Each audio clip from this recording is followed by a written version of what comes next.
Estamos hoy, martes 13 de febrero, en los martes de Lyndon LaRouche con la lectura número 5 del documento Operación Juárez. Vamos hoy a abordar el tema de la falla general de los economistas contemporáneos, pero también los puntos importantes de la diferencia desde la perspectiva de LaRouche a este documento, la diferencia en lo que ha sido el sistema británico de economía y el sistema liberal. En realidad, LaRouche va a abordar aquí el concepto de un sistema económico feudalista. Y también vamos a comentar, déjenme, les doy nada más como una nota sobre econometría. En fin, vamos a comenzar la lectura y hoy terminamos toda la primera parte para entrar en la siguiente lectura de la parte 2 ya con las 3 opciones de la reorganización de la deuda. Entonces, comenzamos con la falla general de los economistas contemporáneos. Voy a leer una parte y vamos a ir intercambiando, ¿vale? Cualquier economista patriota normal de Iberoamérica tendrá poca dificultad para entender y aún aplicar el método que prescribimos, puesto que todo patriota del tercer mundo es por instinto un neomercantilista, un futuro practicante del sistema americano de economía política. Economistas como ellos reconocerán de buen grado que la atención que damos a la economía física es correcta. La dificultad con que tropiezan atañe por completo al lado monetario de los procesos económicos. El problema se expresa por lo común de la siguiente manera. Lo que usted propone está bien, pero ¿cómo podemos hacerlo en las condiciones en que tenemos que vivir?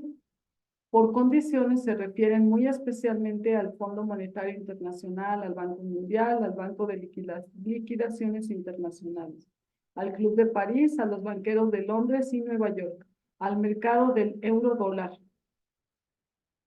La cruel verdad es que ninguna nación iberoamericana ha sido soberana en tiempos recientes, en lo que respecta a crédito nacional, numerario u obligaciones públicas. Los organismos monetarios internacionales han impuesto una dictadura sobre ellas, una dictadura de recrudecida crueldad desde que Henry A. Kissinger organizó la siniestra conferencia de 1975 en Rambouillet.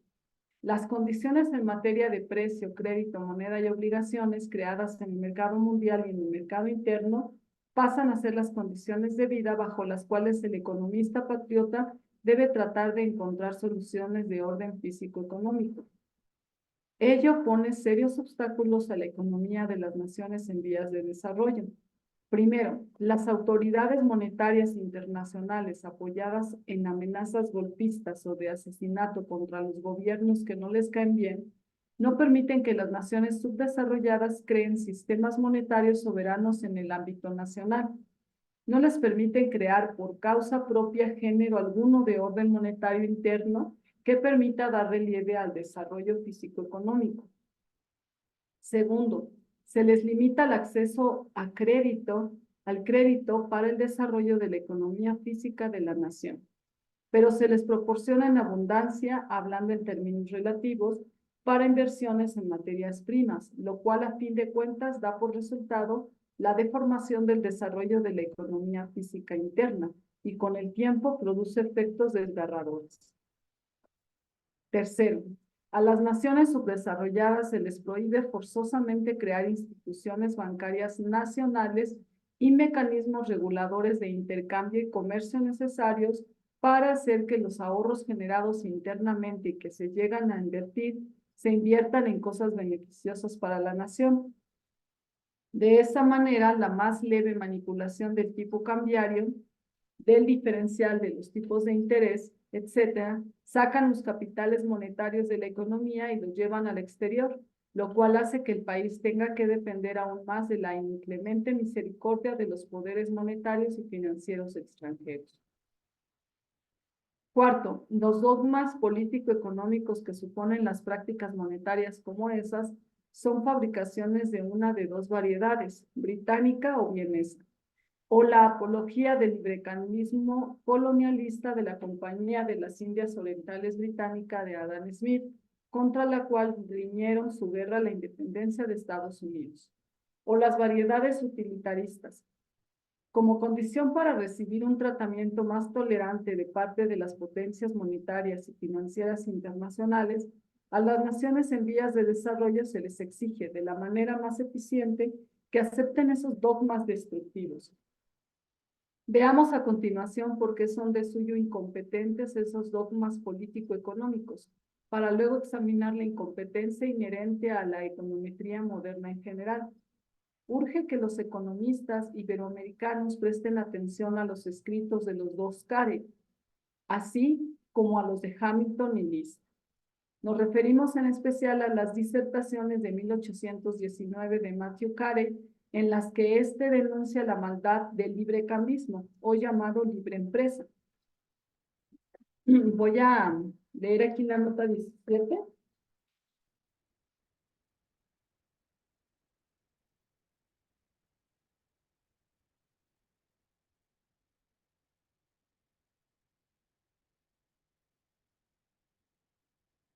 ¿Listo? Dice, ver la nota 4. Desde ese punto de vista se puede demostrar fácilmente que el culto a la libre empresa que se observa en los Estados Unidos en la actualidad es un fraude de cabo a rabo, en la medida en que sus seguidores afirman que el desarrollo económico del país se debió a esa doctrina contra la cual se luchó la guerra de independencia de 1775 y 1783. Vamos a revisar la nota 4. Matthew Carey, destacado dirigente republicano irlandés, escapó de las garras británicas para unirse a Benjamin Franklin en París durante la Guerra de Independencia estadounidense de 1775 a 1781. Carey se convirtió en íntimo colaborador de Alexander Hamilton y Franklin. Fue un editor prominente de Filadelfia y realizó grandes tareas para los servicios de inteligencia nacional. Sus conferencias de 1819 en la Philadelphia Society for the Promotion para los servicios de, del 25 de marzo al 5 de julio de ese año, movilizó a los Estados Unidos en contra de lo que él mismo demostró que era la causa de la crisis económica por la que atravesaban.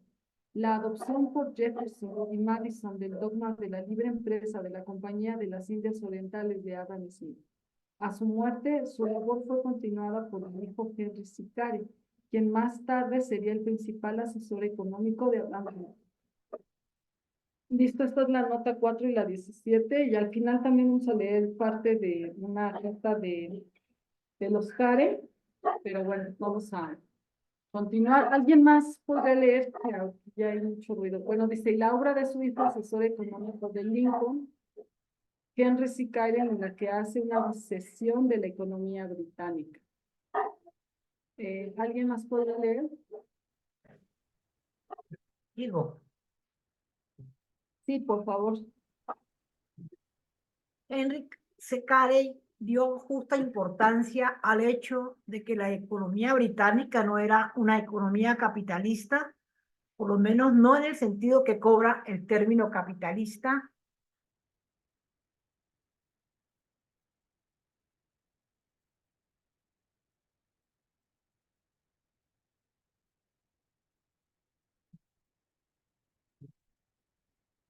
Capitalista. ¿Dónde está, Carolina? Capitalista, bueno, ahí sigue. Constitución de los Estados Unidos de 1787. Antes bien, la economía británica era primordialmente feudal, con considerables elementos de desarrollo capitalista subordinados al orden feudal. La observación no se apoya solo en que la forma de gobierno británica es monárquica o en que la oligarquía con título de nobleza desempeña un papel dominante al amparo de la monarquía feudal. Para Carey era un término de significado estricto y justo en función de los aspectos distintivos de la economía y el derecho británico. La guerra entre las formas de economía capitalista y feudalista se basa en el conflicto entre la ganancia reinvertible y las tradiciones feudales de renta de la tierra y la usura. Los capitalistas no nos oponemos a la renta, siempre que ésta sea una forma de pagar por la conservación de mejoras realizadas con anterioridad. Por ejemplo, en bienes raíces. Ni tampoco nos oponemos al cobro de interés sobre préstamos que cubra los riesgos actuariales más los costos personales de banqueros o ahorradores por concepto del manejo de dichas formas de inversión. Esa renta no es renta de la tierra. Esos intereses no son usura. A lo que sí nos oponemos es a la renta de bienes raíces puramente monopolística y a su equivalente en el préstamo de dinero. Nos negamos a tolerar que el arrendatario cobre una renta equivalente en el préstamo de dinero. Perdón. Nos negamos a tolerar que el arrendamiento cobre una renta arbitraria solo porque es dueño del terreno, renta de la tierra. Nos negamos a tolerar la monopolización del crédito, del numerario y de las obligaciones financieras por una camarilla de intereses rentistas financieros privados. El libre cambio hace que por competencia bajen demasiado los precios de los bienes agrícolas e industriales productivos. Los fabricantes y los agricultores logran emparejar los costos con los precios solo mediante la compensación explotadora del trabajo productivo, incluida la propia labor del agricultor operador. Eso abate los niveles de la producción e impide que los agricultores e industriales formen una clase más poderosa que la amalgama de los terratenientes feudales y los rentistas financieros. Al constituirse en potencia financiera dominante en una nación o en los mercados mundiales, la clase feudal puede corromper a los políticos o comprar gobiernos. Merced a su poder y corrupción, aumentan los ingresos de la renta del suelo, de la usura rentista financiera, en tanto que las ganancias y los salarios de la producción se mantienen relativamente abatidos. La tajada creciente de la renta de la tierra y la usura es la causa directa de que los negocios mejoren solo para derrumbarse cíclicamente. La acumulación de haberes financieros y los cargos contra la sociedad aumenta en relación con la inversión en la producción y la circulación de los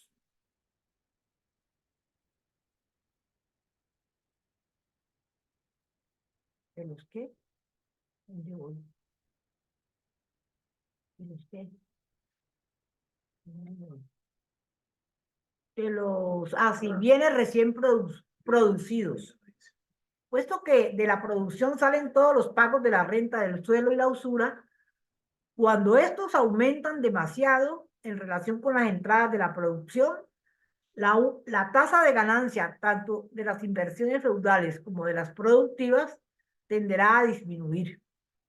Ello conduce a la contracción de los valores o de hecho a la crisis de los mercados financieros.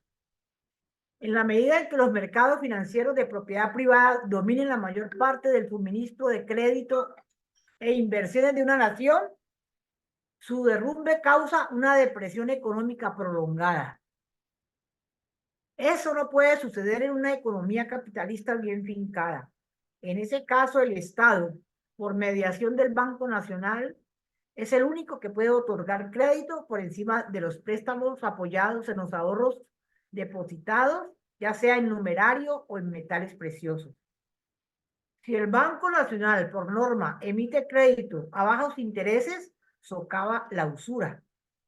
Si Si se tasa, ¿qué?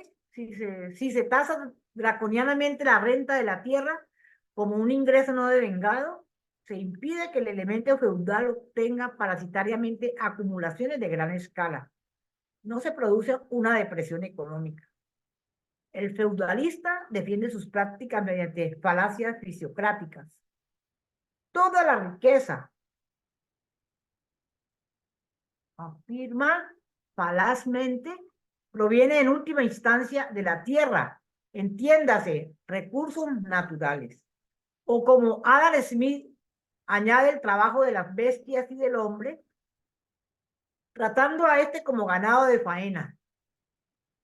Niega el hecho de que la única fuente y origen de la producción sostenida de la riqueza de la sociedad es el desarrollo de las capacidades productivas de los trabajadores.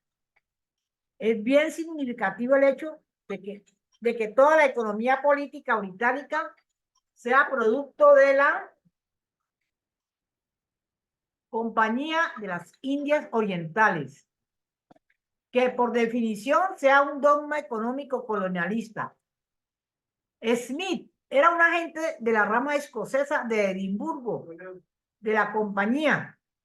La primera cátedra de economía política de Gran Bretaña fue creada por la compañía para su protegido Thomas Malthus. David Ricardo, otro fisiócrata, fue funcionario de la compañía.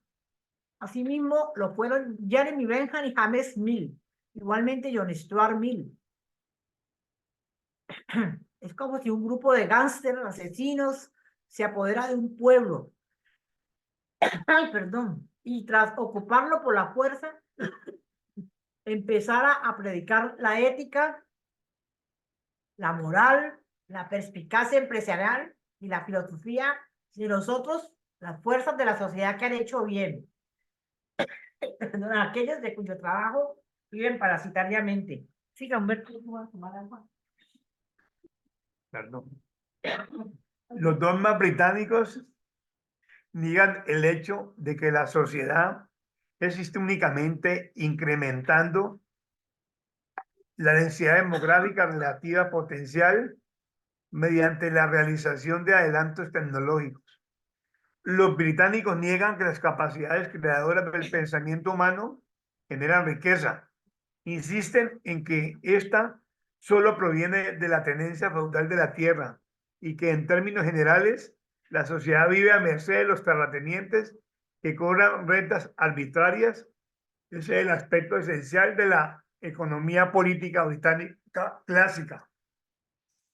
La economía política británica sufrió una degeneración moral considerable en el siglo XIX. Con el advenimiento de los utilitaristas, John Stuart Mill, William Jewons, Abraham Marshall. Mill y Jewons eran francos y sinceros.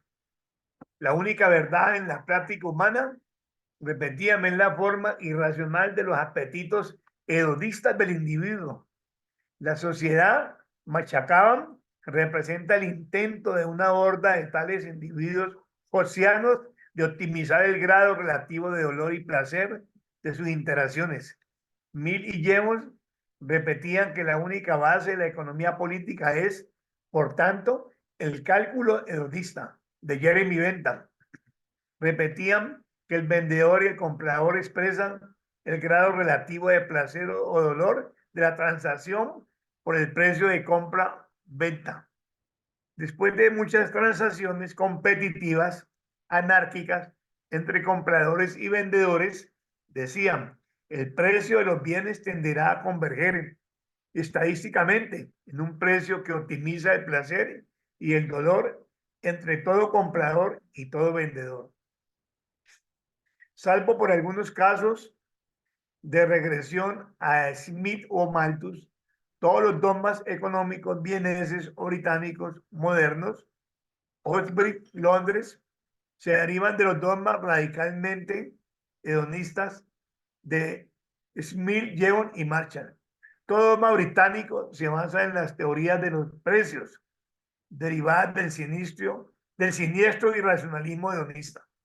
El desarrollo de la economía física afirman debe estar subordinado a los requisitos de un orden monetarista de estilo británico. Entre tanto, nosotros, los republicanos, recalcamos que el sistema monetario se debe diseñar y regular para satisfacer los requisitos de la forma más próspera de desarrollo capitalista de la economía física.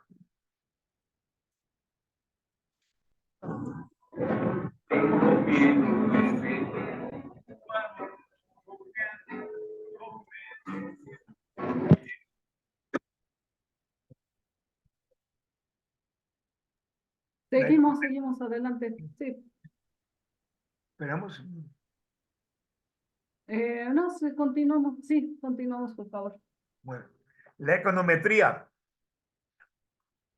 La econometría moderna se finca en un conjunto de supuestos absurdos enunciados por John von Neumann. Este sujeto echó mano de tres supuestos. Perdón.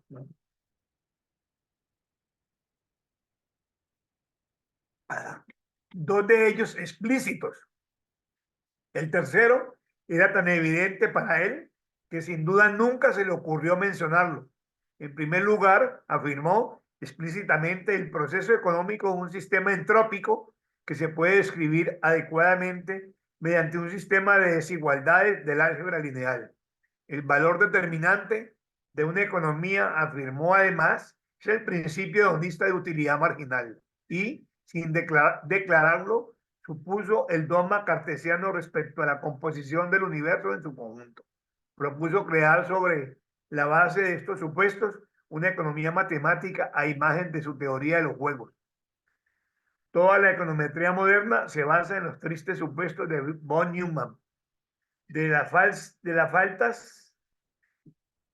la econometría, la menor es el hecho de que puede lograr un modesto grado de precisión, pero solo en el pronóstico y análisis de las condiciones del proceso económico que no importan un comino para la toma de decisiones.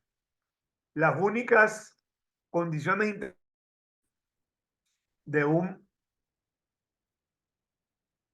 proceso económico son los cambios de fase que la econometría aborrece por considerarlas alineales. Alinealidades. No, sí, perdón, alinealidades.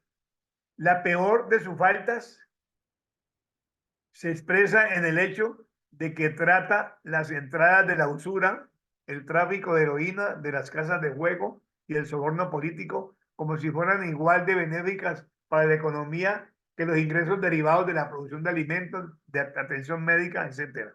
Ejemplo de ello es cierta estafa perpetrada en fechas recientes por el gobierno de Ronald Reagan. Después de un periodo considerable de reevaluación, comillas, ¿no?, el gobierno de Reagan cedió a las demandas de que el presidente no hiciese nada para cambiar en lo esencial ninguna de las posiciones oficiales hasta después de las elecciones parlamentarias de noviembre de 1982. El resultado más importante del acuerdo fue que no se tomaría ninguna medida oficial contra Paul Volcker. Como consecuencia, el gobierno publicó un estudio fraudulento en el que afirma que la recesión económica de Volcker, comillas, ha tocado fondo, comillas. Pero la realidad es que la actividad económica ha disminuido a un ritmo de 9% anual. ¿Cómo manipularon las estadísticas los falsarios oficiales para hacer que el derrumbe pareciese el comienzo de la recuperación económica?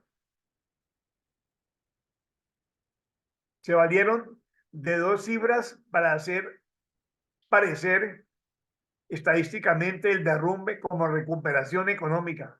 En primer lugar, se registró un aumento considerable de ingresos por concepto de pagos de interés, resultado del efecto acumulado de la usura política de altos intereses de Volcker. En segundo lugar, los falsarios oficiales sostuvieron que el incremento de existencias de bienes no realizados que se registró debido en realidad al abatimiento de las ventas representaba un aumento del Producto Nacional Bruto, PNB. La intención política del fraude era excusar al presidente de tomar medidas de inmediato para frenar la depresión económica. Vean, comillas, dijeron los mentirosos técnicos en estadística, comillas, no solo ha logrado Volcker disminuir la inflación, sino que la recesión ha tocado fondo y la economía se empieza a recuperar. Cierra comillas. Lo que quisieron decir en términos políticos fue esto, abre comillas, 2 puntos. No nos van a pedir que cambiemos una buena política en el momento en que empieza a dar buenos resultados, ¿verdad? Fraudes como ese alcanzan proporciones epidémicas en esos métodos de contabilidad nacional de lo que llaman Producto Nacional Bruto, Producto Interno Bruto, etcétera, practicados en la mayoría de los países miembros de la ONU. El método de la Ruth-Ritman es correcto y los métodos del Producto Nacional Bruto y la econometría son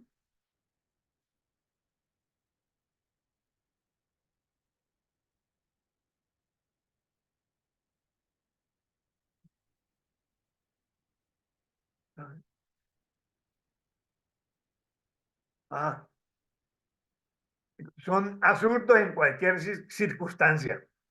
No obstante, en el periodo entre octubre de 1979 y estas fechas han operado circunstancias especialmente favorables para ponerlo de relieve. En circunstancias ordinarias, comillas, el método de pronóstico, la Ruth-Ritman, es siempre superior a cualquiera otra en existencia.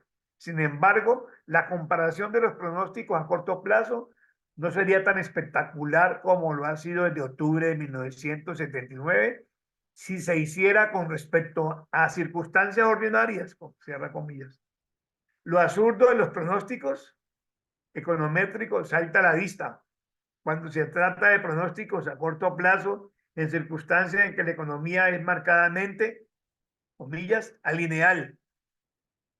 La alinealidad, comillas, marcada del proceso económico ocurre cuando la inversión en la producción acusa un elevado ritmo de progreso tecnológico.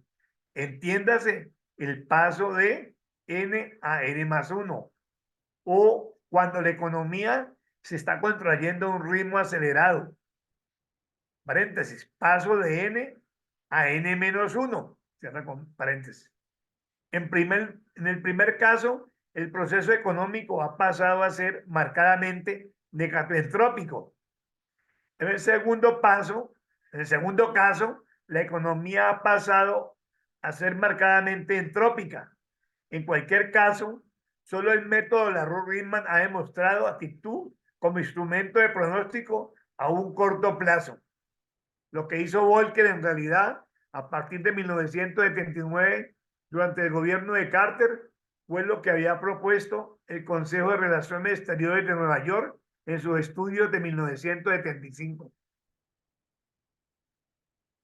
1976, titulados Proyecto 1980. A la estrategia se le bautizó con el nombre de desintegración controlada de la economía mundial. En la primavera de 1979, cuando hacía campaña para obtener el nombramiento de director del sistema de la Reserva Federal en Gran Bretaña, Volcker les aseguró públicamente a los amos británicos de los Estados Unidos que él se suscribiría a la idea de, comillas, desintegración controlada con esas precisas palabras. Lo que hizo fue desviar radicalmente el flujo de los ingresos, apartándolo de la producción agrícola e industrial y acercándolo a la renta de la tierra y a la usura. Con elevar los tipos de interés bancario de la manera espectacular en que lo hizo, obligó a todo el sistema bancario estadounidense a reestructurar su capital en función de los intereses usureros del mercado financiero. De esa manera, creó una situación en la que el sistema bancario privado de los Estados Unidos no podía, por medios propios, hacer que bajaran los intereses. A partir de 1980, solo el gobierno pudo haber invertido la tendencia, de manera que el capital monetario fue expoliado de las rentas y el capital de operación de la agricultura y la industria y de los gobiernos federal y estatal también, creando con ello una especie de cadenita de inversiones especulativo financieras no productivas. Como resultado, el impacto combinado de las medidas de octubre de 1979 y el alza pronunciada de los precios del petróleo que se produjo a final del mismo año, la economía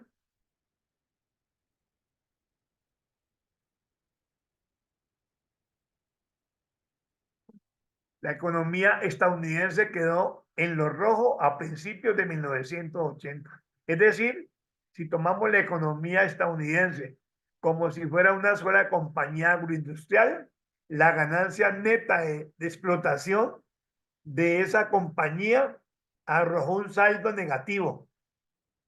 Los pagos de la renta de la tierra y la usura, los cuales eran mayores ahora, salieron de la, comillas, energía del sistema de producción de bienes.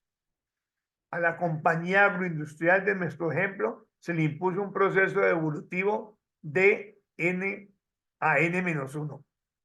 Ese desangrar a muerte N a N-1, los sectores productivos de bienes pasó por dos fases generales. La primera consistió en desangrar las inversiones de capital fijo agrícola, industrial e infraestructural. La segunda consistió en reducir al máximo las necesidades de capital de explotación a corto plazo. El ingreso de la economía en su conjunto a esta última fase es lo que fija el invierno de 1981-1982 como la fecha de inicio de una nueva edición de la depresión económica Perdón, general es que se me estilo movió. Herbert Hoover. ¿Cómo? Ah, no, no, es que se me movió de repente. A ver, lo voy a bajar de una vez. Listo. Listo, listo. Herbert Hoover. El presente estudio traza un modelo de desarrollo económico dirigista, altamente negatentrópico para las repúblicas de Iberoamérica. Por regla general, nada de lo que proponemos se aparta del punto de vista del modelo de economía capitalista del sistema americano, al aplicar las herramientas más poderosas del método de la Rubin para desarrollar estrategias y objetivos afines al mismo, mejoraremos enormemente lo que se puede lograr bajo la guía del sistema americano de Hamilton. Podremos dominar las dificultades que no podíamos dominar sin ayuda del método de la Rubin. Para hacer posible el ritmo de desarrollo acelerado que proponemos, dichas naciones deberían pasar a ser verdaderamente soberanas, tanto a título individual como colectivamente, en lo que respecta a crédito, numerario, banca y obligaciones. El Estado debe ser el rector de la creación y distribución del crédito barato a largo y mediano plazo para inversiones en producción de bienes e infraestructura básica. El método de análisis y pronóstico, la Rubin tiene, por tanto, las siguientes funciones principales. Hay que siga otra. ¿Comentar algo, no? ¿Cierto? ¿Alguien más quiere leer? ¿Comentar?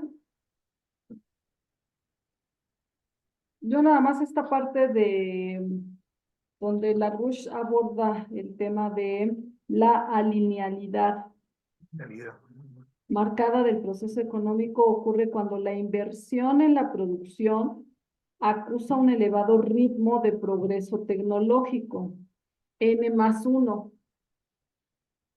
Este N+1 en la inversión del progreso tecnológico se considera como negatoentrópico. Y cuando la economía se está en un proceso entrópico es N+1. Dice LaRouche, el N+1, que es negatoentrópico, en relación, o sea, la linealidad es en relación a la inversión en la producción y que esto tenga un efecto en ese avance tecnológico, en los procesos productivos. No, yo nada más eso. Carolina, Si alguien más quiere comentar. Perdón. Ahí está claro, bien, no habéis leído a profundidad más esta parte. Y ahí está bien claro lo que LaRouche ha expuesto en toda la historia de de la historia económica clásica británica, la economía monetarista, ¿no? Desde la concesión de los utilitaristas del placer y el dolor, con la entropía y la negativentropía, por la cual se refuta, en la cual se basan ellos en estos físicos, ¿no? Mecanicistas, como Newman, ¿no? Para todo, en las estadísticas.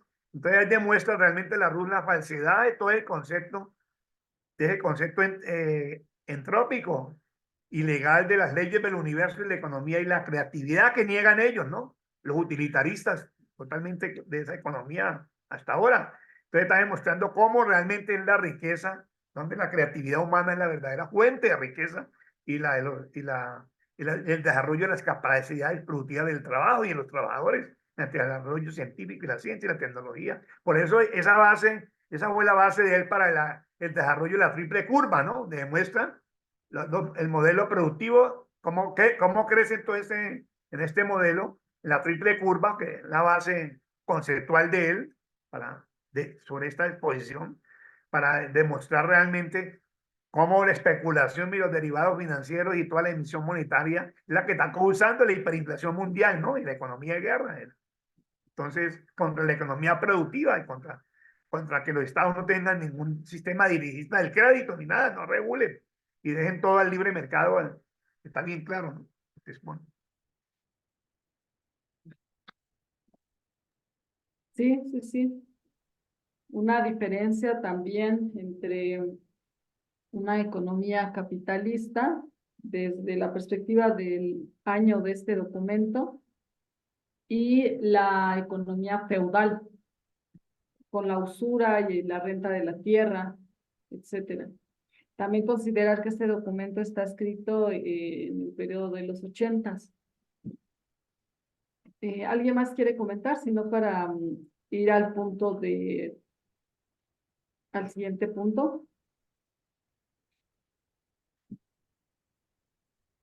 ¿Qué más puede leer?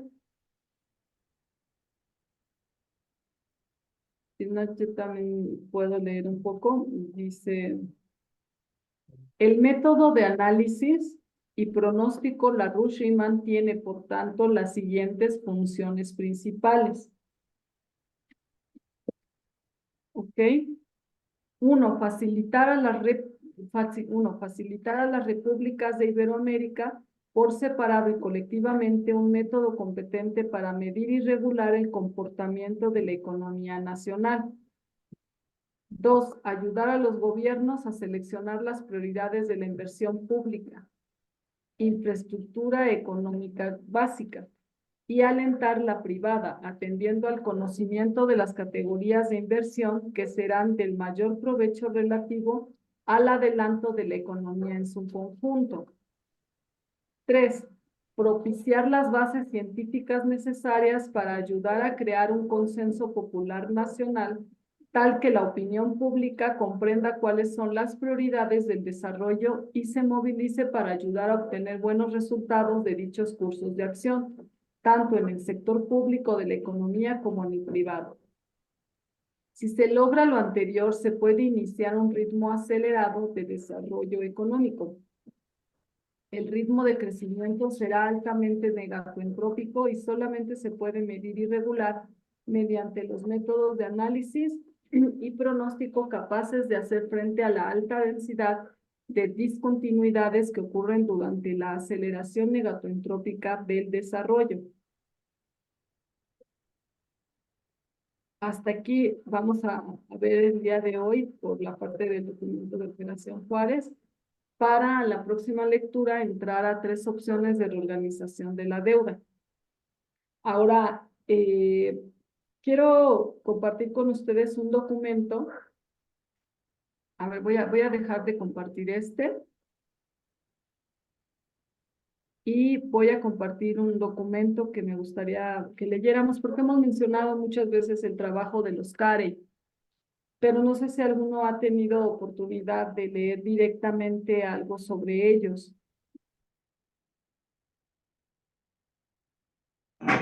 No he tenido. Ok, bienvenido Alan también, Gabriel.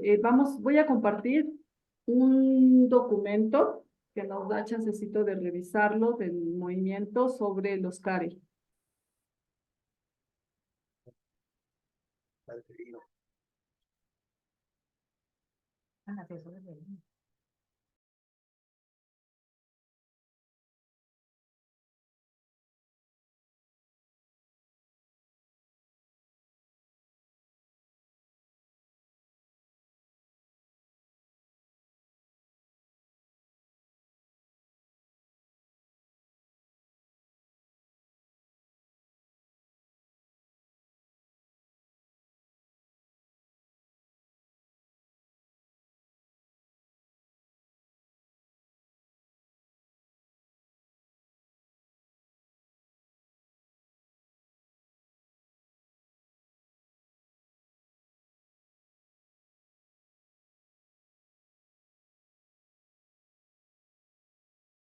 ¿Listo se ve? Sí, Sí, Ok.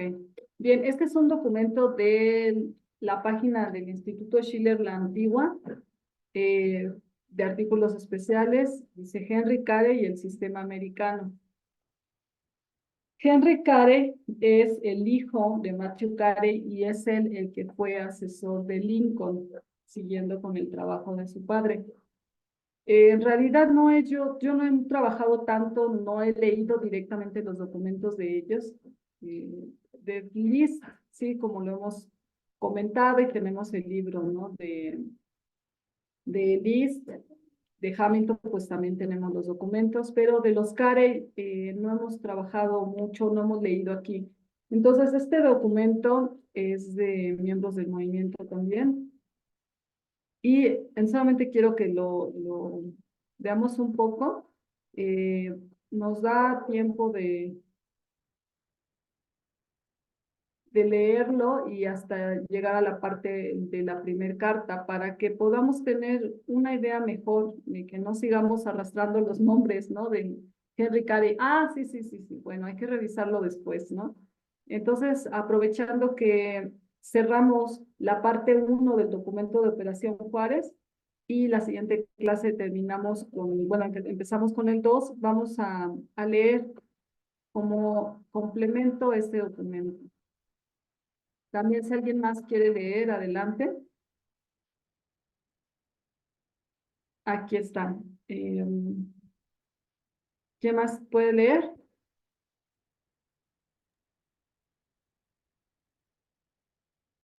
a ver si quieres yo leo. Adelante. Poranto Chait-Kin, Henry C. Carey, 1793-1879, probablemente era el economista más famoso de los 1860-1870. Los libros y folletos de Carey se tradujeron a infinidad de idiomas.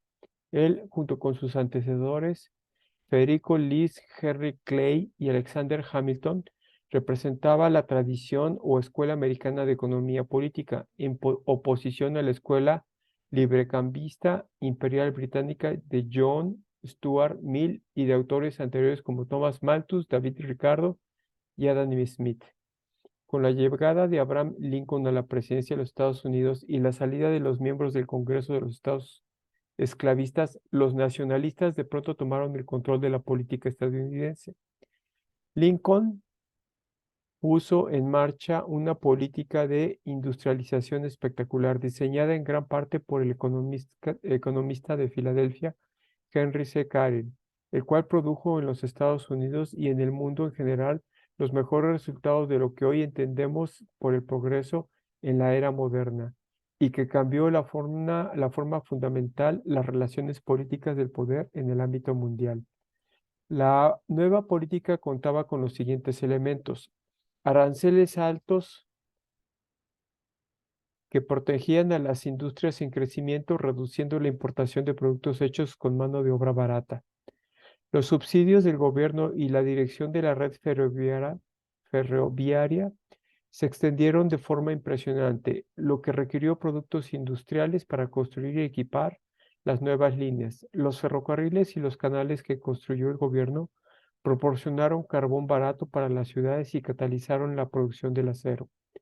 Las escuelas públicas y las universidades gratuitas, entre paréntesis, las universidades estatales eran un programa federal, cierra paréntesis. Los terrenos de labranza gratuitos para los agricultores, los terrenos y subsidios para empresas mineras y la promoción del conocimiento agropecuario y tecnológico por parte del gobierno elevaron con rapidez la productividad e hicieron viable y políticamente popular a todo el programa.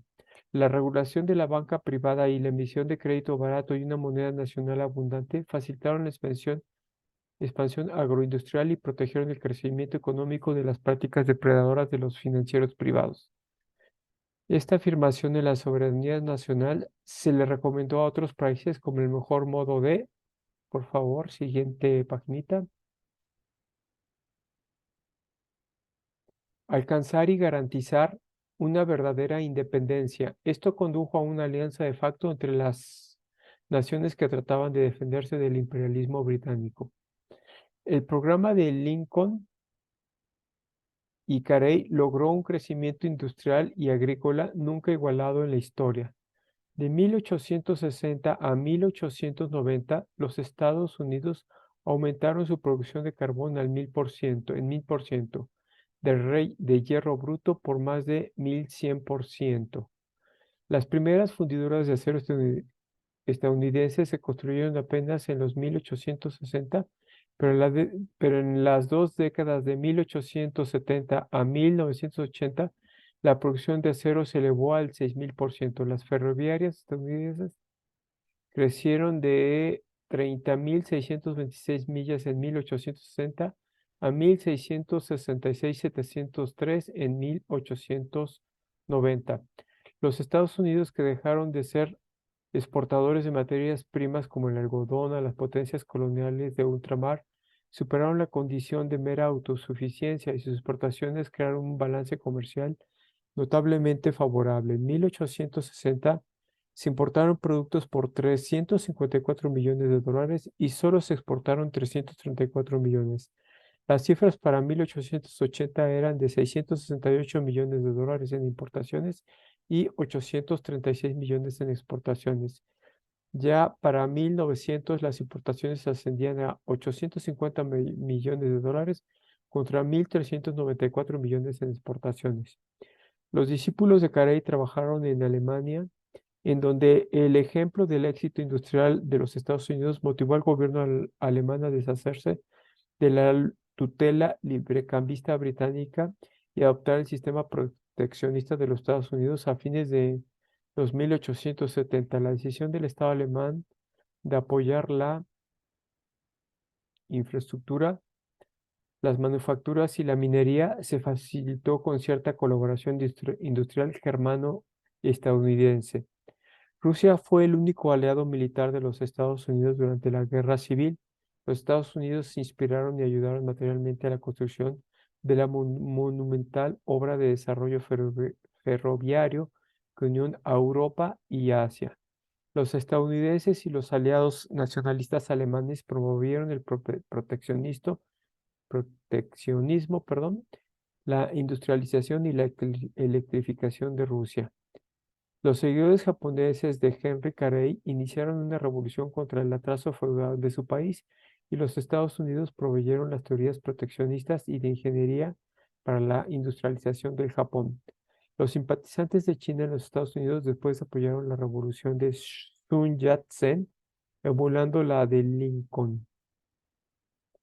Los líderes nacionalistas de Sudamérica, fortalecidos por la derrota de la Confederación Neocolonial sureña, lucharon contra los británicos al lado de los Estados Unidos para tener el poder de aplicar los programas económicos de Lincoln, Carey y Carey en Perú, Colombia, Argentina y Brasil. El primer ministro italiano Camillo Benson, conde de Cavour, unificó a Italia como nación en tiempos de la Guerra Civil estadounidense. Italia y Francia, en especial después del reinado de Napoleón III, se inclinaron fuertemente por el proteccionismo y el pro-industrialismo estadounidense. Personalidades de los estratos más altos de gobierno de los Estados Unidos estuvieron involucrados en la resistencia militar clandestina de los irlandeses contra la ocupación británica. En los años posteriores a la guerra civil se venía urdiendo una guerra de Estados Unidos y Rusia contra la Gran Bretaña, junto a la sublevación nacional irlandesa como una opción estratégica real. El líder nacionalista Mahadev Ranade de la India británica del siglo XIX creó un movimiento político cuyo programa económico se basa en la doctrina económica de Lincoln y Carey, que años después, bajo el liderato de Mohandas Gandhi, ganó la independencia de la India. En la época de Lincoln y Carey, el poder industrial de los Estados Unidos sobrepasó al de Inglaterra y la industrialización alemana pasó a ocupar el segundo lugar, mientras que Rusia, vinculada al Asia, son el ferrocarril que los Estados Unidos ayudaron a construir, también se abría paso. Esta revolución estratégica en el estado del mundo amenazó la muerte de la supremacía del Imperio Británico y la de sus aliados de Wall Street. Los británicos respondieron con los asesinatos de los presidentes Lincoln, Garfield y McKinley. Y con el estallido de la Primera Guerra Mundial, los Estados Unidos sucumbieron al asalto, perdieron la independencia de su política y sus alianzas antiimperiales se vieron destruidas. Cartas de Carey.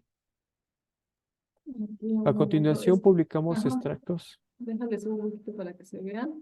Sí. Adelante, sí. También si alguien más quiere leer, adelante. Adelante, Gabriel.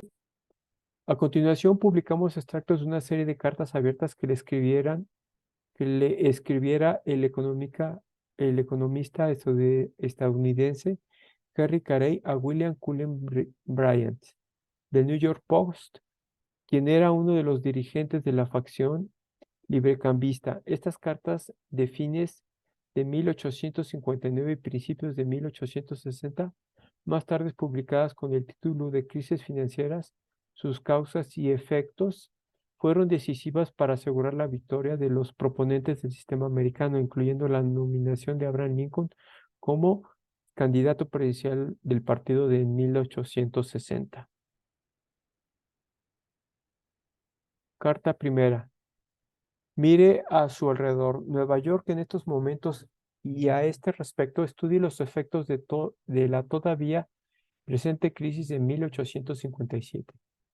Vuelva atrás a los efectos de 1822 y 1842 y vea lo fuerte de su tendencia a forzar la transferencia de la propiedad de manos de personas de recursos moderados a las de hombres que ya eran ricos, reduciendo a las primeras con sus esposas e hijos por miles, si no es que cientos de miles, a la condición de meros trabajadores, mientras crecen enormidades el número y las fortunas de principales mercantes que no necesitan vivir de su trabajo. Observe a su, príncipes mercantes. príncipes mercantes Sí, que no necesitan vivir de su trabajo. Observe a su alrededor y estudie el aumento en el número de sus millonarios, junto a lo empobrecimiento que excede ahora en proporción al de la Gran Bretaña o incluso al de Irlanda. Después vea la condición de los trabajadores de todo el país, privados como han estado y siguen estando de cualquier cosa que se parezca a una demanda estable de sus servicios, a falta de la cual han sido incapaces desde hace 2 años de mantener a sus esposas, sus hijos o a ellos mismos. Estudia entonces la condición de los acaudalados prestamistas de ese país, facultados como han estado para exigir el 1, 2, 3 y hasta el 4 y 5% mensual de los mineros, fabricantes y pequeños agricultores de la Unión, hasta el punto que a estos últimos se les ha despojado por completo de casa y hogar. Los últimos 50 años de historia de la Unión pueden resumirse de esta manera. Hemos tenido 3 periodos de protección en 1817, 1834 y 1847 que cada uno dejó al país en un estado en la mayor prosperidad, en los que día a día y a gran velocidad creció la demanda de mano de obra, con una constante tendencia al crecimiento del comercio, de la estabilidad de la acción social, es decir, de la combinación de la producción y el intercambio de bienes dentro de la nación, y de la libertad de los hombres con necesidad de ofrecer su trabajo.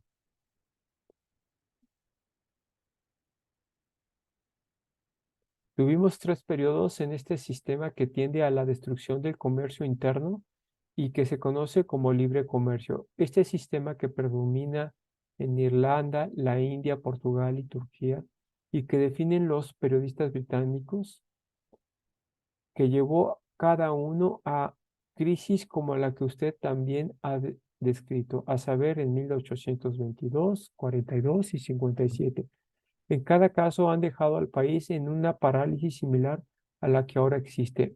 En todos ellos, los intercambios han languidecido cada vez más. La acción social se ha vuelto cada vez más irregular y los hombres que han tenido que ofrecer su trabajo se han convertido cada vez más en meros instrumentos en las manos de aquellos que tenían comida y ropa con que comprarlo. 27 de diciembre de 1859, segunda carta. Déjeme preguntarle, ¿por qué las grandes especulaciones seguidas de crisis y una parálisis casi total, como las que tanto Tino ha descrito, siempre ocurren en las épocas de libre comercio y nunca en periodos en los que la política del país se encamina a la creación de mercados internos y al alivio de los tremendos impuestos al comercio y al transporte a los que ahora están sujetos nuestros agricultores? Estos son los hechos con facilidad puede usted convencerse echando un vistazo a las grandes especulaciones de los 4 periodos de 1817, 36, 39 y 56, seguido de las crisis de 1822, 37, 42 y 57, comparándolos con la noble estabilidad de la actividad que caracterizó los aranceles proteccionistas de 1828 y 1842. Todas las experiencias de Europa continental y las propias prueban que la estabilidad se encuentra con mayor frecuencia en aquellos países y en esos periodos en los que la política seguida es la de la protección, una que defendió en Francia el gran Jean-Baptiste Colbert y entre otros mismos George Washington, Benjamin Franklin, Alexander Hamilton, John Quincy Adams, Thomas Jefferson y sus sucesores hasta Andrew Jackson. Y es menor en todos aquellos en los que la política es la de abogar por la escuela británica, que en la mano de obra y materias primas baratas, el camino más seguro a la riqueza y el poder para el comerciante británico. 8 de enero de 1860. Carta tercera. ¿Por qué nuestra gente se le carga mucho más con deudas que con sus competidores en Europa? ¿Por qué nos ocurre con tanta frecuencia que todo requiere pagarse y tan pocos pueden hacerlo? ¿Por qué la crisis siempre ocurre en tiempos de libre comercio? ¿Por qué nunca ocurren en épocas proteccionistas? ¿Por qué tan seguido a los ricos se les permite exigirles tanto a los pobres colonos del oeste por mes en las formas de intereses como pagan por año los agricultores de Inglaterra, Francia y Alemania? Ahora, ¿dónde es más universal y agobiante la deuda? Para responder, le ruego que vea a la India, donde desde la destrucción total de sus industrias, el pequeño propietario casi ha desaparecido para ser reemplazado por el desdichado arrendatario que pide prestada la poca semilla que puede darse el lujo de usar. El 50, 60 o 100% de interés anual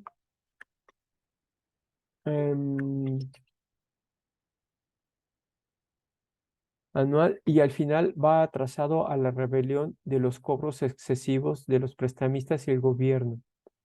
Y voltee después a esas regiones de Rusia donde no hay fábricas y descubra en el libro librecambista de M. de Gorobodsky su afirmación de que donde no hay diversificación del empleo es preferible la condición del esclavo a la de trabajador libre. De ahí vaya a Turquía, encontrando ahí una universidad de deuda no superada en ninguna otra parte. Mire después a México y descubra al pobre trabajador abrumado por las deudas que pasa a la servidumbre. Ahora vea un favor a Europa Central y Septentrional y de ahí encontrará un cuadro completamente diferente, una creciente y constante competencia para la adquisición de mano de obra, con un aumento constante en el comercio, un constante incremento en el poder de abaratar la gran mercadería de la que he hablado, y como consecuencia necesaria una constante disminución de la necesidad de contraer deuda. ¿Por qué existen diferencias tan marcadas? Porque en estas últimas naciones, toda la política del país tiene, eh, el país tiende a emanciparlo del sistema británico de libre comercio, mientras que en la India, Irlanda, Turquía y México cada día se sujeta más a él. 17 de enero de 1864. Regrese a los años que siguieron el abandono de la política proteccionista de 1816 y estudie el rápido crecimiento de la pobreza y la miseria que se observó entonces. Pase a lo que siguieron el periodo de los aranceles proteccionistas de 1824 y 28 y advierta el extraordinario cambio hacia la prosperidad y libertad que se produjo. Después estudie el crecimiento de la pobreza y la indigencia bajo el arancel de avenencia, que culminó con la parálisis casi total de 1840-42. Continúe y examine la acción del arancel de 1842 y note el constante aumento de la demanda de mano de obra en la producción y el consumo de acero, algodón, productos de lana y en la fuerza y el poder de una comunidad a la que hasta hace poco se le había obligado a pedir a todas las casas bancarias europeas en vano el poco dinero que se necesitaba entonces para sostener al gobierno. Vea después las repetidas crisis que hemos sufrido bajo los aranceles de 1846 y 1857. Estos fueron aranceles bajos, que revocaron los anteriores aranceles proteccionistas de los Whig, NDR. Que tendieron todas y cada una de ellas al fortalecimiento de los ricos y al debilitamiento de los pobres, y que promovieron un aumento de la pobreza como, creo, nunca se ha alcanzado en tan poco tiempo en ningún país del mundo civilizado. 24 de enero de 1859. Carta sexta. La pobreza, la esclavitud y el crimen, como vio, siempre siguen a todas partes el sistema británico de libre comercio, del cual usted ha sido por mucho tiempo su más caro defensor. Y por el contrario, disminuyen siempre y en todo lugar cuando, conforme al consejo de los más notables economistas europeos, se resiste eficazmente a este sistema. Ahora, nosotros mismos estamos en el 14º año del periodo de libre comercio. El resultado está a la vista. Como hace poco usted mismo mostró, es un aumento de todo lo que tanto ha alarmado a los propios hombres responsables con sus incesantes esfuerzos de ese aumento. No es extraño que sea así, pero su alarma sería mucho mayor si estudiasen con cuidado el estado de las cosas al término del pacífico y tranquilo periodo de protección que culminó en 1847. Y entonces lo contrastarán con las condiciones a las que hemos llegado, preguntando tras el examen para dónde vamos y buscando una respuesta. Entonces el cuadro estaría a la vista y los conmocionaría tanto que se echarían atrás horrorizados ante la idea de la enorme responsabilidad en la que hasta ahora han incurrido. No puede negarse que los hechos son como usted los describe. 7 de febrero de 1860. Carta novena. Cada periodo de libre comercio británico ha cerrado con una de estas terribles crisis, cuyos tristes efectos ha descrito usted también, en que las crisis han estado acompañadas de una parálisis de comercio interno, destruyendo la demanda de mano de obra y que como consecuencia necesaria, cada periodo tal ha estado marcado, por un lado, por un gran aumento en el número de millonarios y por el otro, por un aumento tal de la pobreza que las enfermedades terribles aparecen ahora, usando sus propias palabras, como si el cardo canadiense se hubiese arraigado en nuestro suelo y germinado con tal vigor que desafiase es toda medida regular por erradicarlo. 28 de febrero de 1860. Carta doceava. Probablemente se preguntará cuál es la conexión entre el cambio financiero repentino y la discordia parcial. Sígame por un momento, estimado señor, a la pobre morada de uno de nuestros trabajadores empleados y le mostraré. El día es frío y también su hornilla. Su esposa e hijos están escasamente vestidos. Su cama fue empeñada por dinero para comprar comida para la familia hambrienta. Él mismo ha estado desocupado por meses. La tienda en la que trabaja cerró y su propiedad está en la ruina. Mire dónde la discordia, la ruina y la esclavitud marchan de la mano con el sistema británico de libre comercio, y donde, por el contrario, la armonía y la libertad, la prosperidad y la fuerza crecen en todos aquellos países en los que se resiste al sistema. Habiendo sido y siendo hasta ahora el caso, ¿no hizo usted uso, estimado señor, de todo lo que estuvo en su poder, en su persistente defensa de la política antinacional, antiarancelaria, proesclavista y secesionista, carolinista, por deshacer la obra que realizaron los hombres del 76, 21 de marzo de 1860? Listo. ¿Cómo ven? ¿Qué les parecieron las cartas? Bueno, pues totalmente a la narrativa del día de hoy, ¿no? De libre comercio. Ujú. Solo que estamos Mm, hablando de los 1800, ¿no? Sí, muy buenas. Increíble, pareciera que es de actual, ¿no?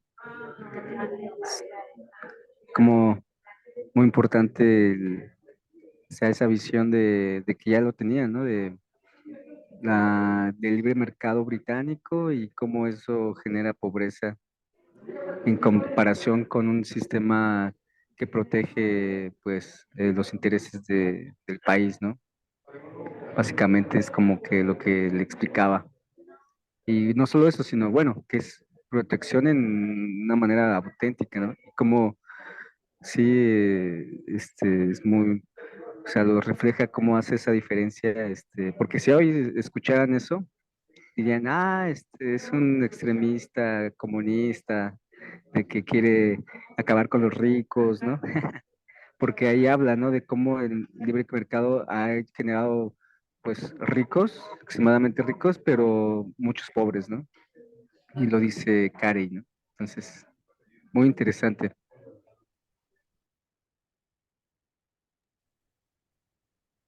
Eh, que en esta parte, algo que es importante ver cuando el movimiento ha tenido esta campaña de decir el libre comercio no va a funcionar, no es ni siquiera porque pensemos, bueno, hay que aplicarlo, tal vez funciona, tal vez no, sino que no estamos hablando en ese momento, sino que hay toda un ciclo de onda larga, decía Larouche. Él decía, yo represento a todos estos economistas porque sabemos desde ese periodo y antes, mucho antes, que esta política librecambista no sirve para la sociedad, genera pobreza.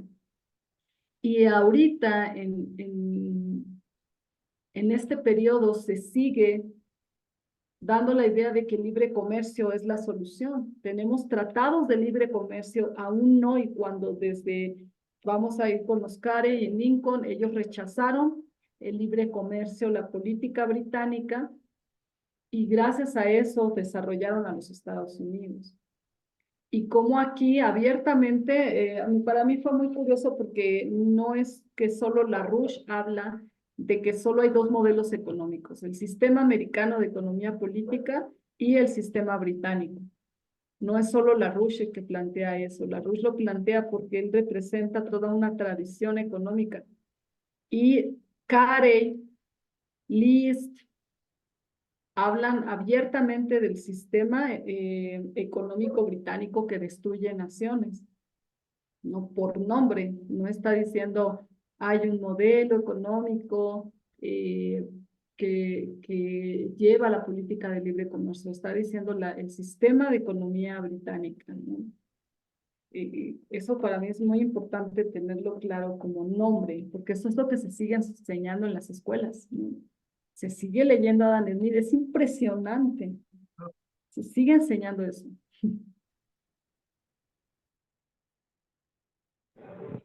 Sí, yo diría adicionalmente es que pues es una supuesta libertad de la teoría del libre comercio, pero más bien creo que se puede llamar libertinaje del mercado. O sea, de que realmente no es una libertad auténtica, sino que es, por la mera ganancia y mera riqueza sin importar eh, nada, ¿no? Sino el propio beneficio. Y pues eso ya es un libertinaje porque ya daña a las personas, ¿no? Entonces, por eso ya no es libertad. O sea, el libre mercado realmente no es libre, ¿no? Bueno, eso es una pregunta también, o una reflexión. Es que va más allá, Alan. Es una, por supuesto, daña a las personas, pero ¿por qué las daña? ¿Por qué las daña? Y es algo que leímos hoy en esta parte que quedó grabada para que la puedan revisar también. Cómo el libre comercio representa una destrucción del proceso productivo, una destrucción del proceso creativo aplicado en el proceso de producir lo que realmente requiere una sociedad. El libre comercio representa la idea de las condiciones de placer, de dolor y el efecto económico que causa. LaRouche lo mencionó hace un momento. Miren, quiero nada más recordar esta parte. Dice LaRouche, el libre cambio hace que por competencia, bajen demasiado los precios de los bienes agrícolas e industriales productivos. Los fabricantes y los agricultores logran emparejar los costos con los precios solo mediante la compensación explotadora del trabajo productivo, incluida la propia labor del agricultor operador, castigando el proceso productivo, castigando los salarios, castigando todo el proceso para producir algo, es que puede competir con ese precio de mercado. Después dice LaRouche, eso abate los niveles de la producción e impide que los agricultores e industriales formen una clase más poderosa. Bueno, tomando en cuenta que estos son los 80s, ¿no? Estamos escuchando a LaRouche en los 80s, nomás digo para una clase más poderosa que la amalgama de los terratenientes feudales y los rentistas financieros. Al constituirse en potencia financiera dominante en una nación o en los mercados mundiales, la clase feudal puede corromper a los políticos o comprar gobiernos. Merced a su poder y corrupción, aumentan los ingresos de la renta del suelo, de la usura rentista financiera, en tanto que las ganancias y los salarios de la producción se mantienen totalmente abatidos. Y esta parte es cómo es interesante que desmenucemos, no ahorita, pero vamos a hacerlo en la siguiente reunión, antes de la reunión, desmenuzar por qué por qué el sistema financiero de libre comercio destruye a la nación. Y para esto recordemos a Hamilton, como él decía, para poder esos aranceles que se cobra cuando entra un producto, cuando un producto quiere entrar y venderse al país, le cobra un arancel, y ese arancel los Estados Unidos se lo daba como apoyo a los productores internos para que pudieran competir. Entonces, bueno, solamente desmenuzar realmente por qué el sistema de libre comercio destruye a las naciones. ¿Qué hace? ¿Cómo funciona ese veneno dentro de una nación y una sociedad para destruirla? ¿Cómo ven? ¿Algún último comentario para cerrar la reunión? Sí, sí, aprovechando de que pues ahora con el neoliberalismo, ¿no? Todos los que apoyan el libre mercado, o sea, que he escuchado que justo eso es de que no se puede tener una política proteccionista porque el interés último o primordial es quién puede, el consumidor, y que el consumidor es el que, como le va a costar más barato, le beneficia. Entonces, por tal motivo es importante que supuestamente haya libertad de mercado, ¿no? Dentro de otras muchas cosas, ¿no? O sea, este es una de las razones en las cuales dicen por qué el proteccionismo no es dañino. Es dañino y además de que supuestamente si proteges a tu nación, no vas a tener, te cierras las puertas ante el comercio mundial, ¿no? Entonces, que eso puede implicar problemas, ¿no? En parte. Y nada más.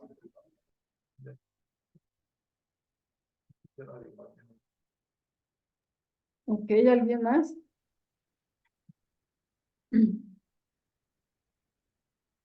Pues que se ven reflejados dos sistemas a los cuales la RUS siempre en primer lugar, ha denunciado el sistema imperial británico, ¿no? Porque es como, ¿por qué se llama imperial? Porque si uno mira las raíces del imperio de Roma, viene desde allá, porque si uno se lee las obras de Shakespeare, ahí muestra cómo de los usureros se habla de usura y ellos son mercaderes, ellos no hablan de desarrollo de infraestructura ni nada de eso, ellos no hablan de que las naciones puedan desarrollarse a través de la industria. Ellos son mercantilistas y por eso la luz hace que nosotros nos vayamos a todas esas obras clásicas, no porque son bonitas, sino porque pues, ellos manejan un buen concepto de lo que es realmente lo que es un sistema de economía como lo habla el sistema americano, de buenas relaciones, ¿no? Entre todas las facciones, todos los países, y pues que proteja, porque pues, si vamos a producir para mejorar la economía de unos cuantos, como son ellos, los financieros, estos usureros, entonces nunca va a haber armonía. Y el sistema americano mostró eso, y todas las cartas que están ahí lo están comprobando, ¿no? Por eso es que se pelea contra el sistema británico, no porque estemos en contra de ellos, y no así nada más. Es colonialista y no deja de desarrollar a ningún país, sino que lleva a los países a la primera, segunda y tercera guerra mundial, como estamos ahora enfrentándola. Y los BRICS juegan un papel importante en eso, ¿sí? Del desarrollo de las naciones del sur, ¿sí? Y la alianza con el norte global, ¿no? El desarrollo de las naciones.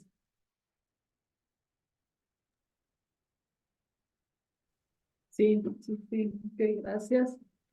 ¿Y alguien más quiere comentar?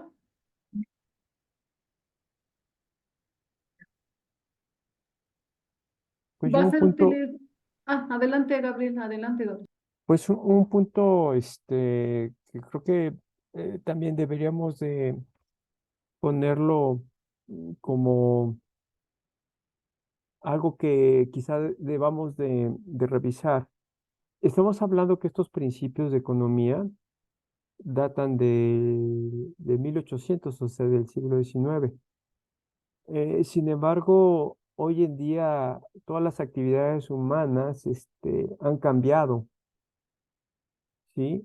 Entonces, no con esto quiero decir que efectivamente tenemos que irnos hacia el liberalismo, ¿no? Como comentaba yo el otro día, ¿no? Que me llama mucho la atención, que se está proponiendo tener bancos y banqueros, ¿no? Y si de alguna manera u otra efectivamente podemos utilizar las tecnologías y que nosotros mismos las adoptemos, este, obviamente rechazando la imposición por parte de todas estas gentes que nos promueven el neoliberalismo, podríamos adoptar nuevas formas de economía en la cual la moneda fiat dejara de tener importancia. Y es ahí donde justamente pienso yo que es donde les duele o dejarían de tener la influencia y el poder que tienen actualmente estas personas, ¿no? Que promueven el libre comercio y todos estos esquemas de especulación, ¿no? Ese es nada más un comentario para que quizá debamos de pensar no nada más en el pasado, que es la economía productiva, el presente que es el neoliberalismo, y sea el futuro, ¿no? De cómo realmente deberíamos de